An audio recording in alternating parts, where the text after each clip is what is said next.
Friends, good morning. चलिए हम revision करेंगे हिंदी व्याकरण का पाठ 8 विशेषण। इसके पहले हमने आपको सर्वनाम तक रिवीजन करवा चुका है।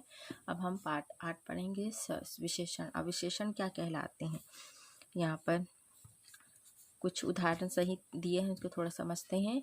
आलोक साहसी और बहादुर सैनिक है। दो लोगों का नाम है, जो एक का नाम है आलोक, जो साहसी भी है और बहादुर भी है। वो कौन है? एक सैनिक। ठीक है।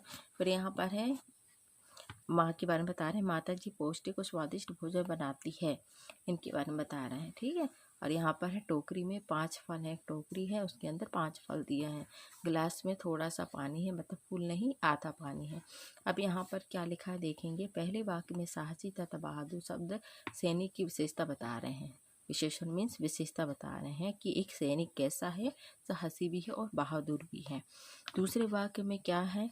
पौष्टिक और स्वादिष्ट शब्द भोजन की विशेषता बता रहे हैं। जो भोजन का बताया जा रहा है वो कैसा है? भोजन पौष्टिक और स्वादिष्ट है। तीसरे वाक्य में 5 शब्द फलों की संख्या संबंधी विशेषता बता रहा है ना। टोकरी में 5 फल, 5 मतलब उनकी फलों की संख्या की विशेषता बता रहे हैं। चौथे वाक्य में थोड़ा सा दूध की मात्रा या परिणाम संबंधी विशेषता बताया जा रहा है। विशेषता बताने वाले वे सभी शब्द विशेषण हैं। अब जैसे यहाँ पर कुछ और वाक्यों दिए हैं।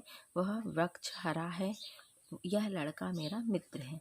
तो यहाँ वाक्य में यह तथा वह तथा यह सर्वनाम शब्द वृक्ष, लड़के की ओर संकेत कर रहे हैं। ये भी विशेषण है। ठीक है। क्या है? वह और यह। ठीक है। वह और यह भी वृक्ष और लड़के की विशेषता बता रहे हैं, संकेत की ओर संकेत कर रहे हैं। तो ये भी क्या है? विशेषण है। अब विशेषण की मेन पॉइंट में आते हैं। इनकी परिभाषा क्या होती है? परिभाषा, विशेषण की परिभाषा संज्ञा या सर्वनाम की विशेषता बताने वाले शब्दों को विशेषण कहते हैं। विशेषण जिस संज्ञा या सर्वनाम की विशेषता बताई जाती है, बतलाते हैं, उसे विशेष कहते हैं। विशेषण से ही विशेष बना है। ठीक है। जैसे यहाँ पर विशेषण के भेद दिए हुए हैं। विशेषण के यहाँ पर 4 प्रमुख भेद हैं। पहला है गुणवाचक विशेषण, दूसरा संख्यावाचक विशेषण, तीसरा परिणामवाचक विशेषण और चौथा है संकेतवाचक विशेषण। अब गुणवाचक विशेषण क्या है?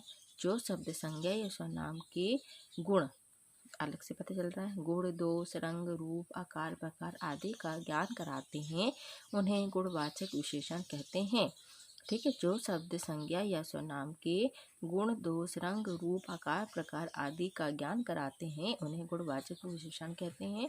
जैसे सुंदर पक्षी, मीठा आम, सूर्य, सुरमुख गधा, पतला लड़का, लंबी रस्सी, चालाक लोमड़ी। तो यहाँ पर क्या विशेषता बताई जाए? पक्षी कैसी सुंदरता, जो उसकी विशेषता बता रहे हैं, गुण बता रहा है। मीठा आम कैसा होता है, उसका गुण कैसा होता है? मीठा।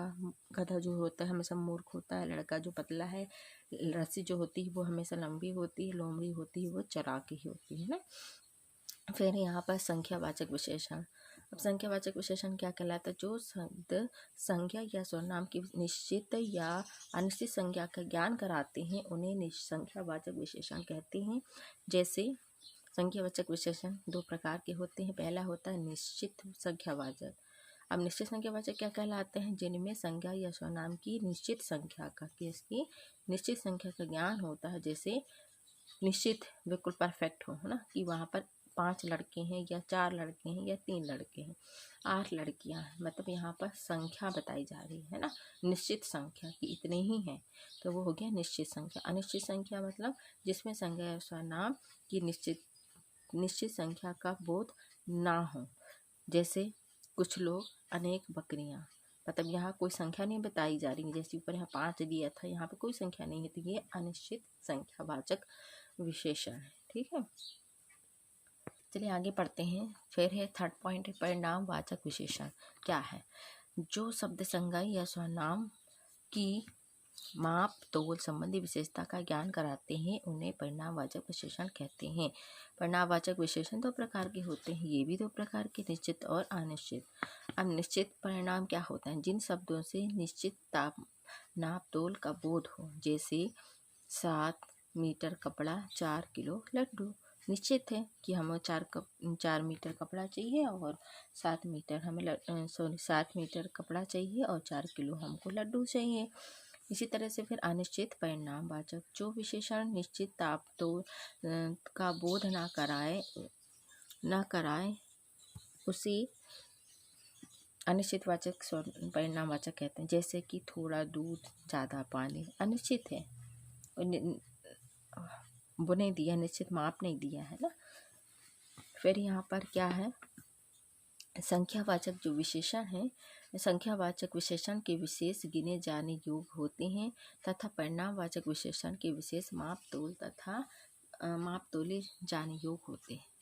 अब यहाँ पर है संकेतवाचक या सर्वनामिक विशेषण क्या कहलाते हैं ना। संकेत, जो सर्वनाम शब्द संज्ञा से पहले आकर उनकी ओर संकेत करते हैं, है ना। वे जो शब्द संज्ञा से पहले आकर उनकी ओर संकेत करते हैं वे संकेतवाचक विशेषण कहलाते हैं। संकेतवाचक विशेषण को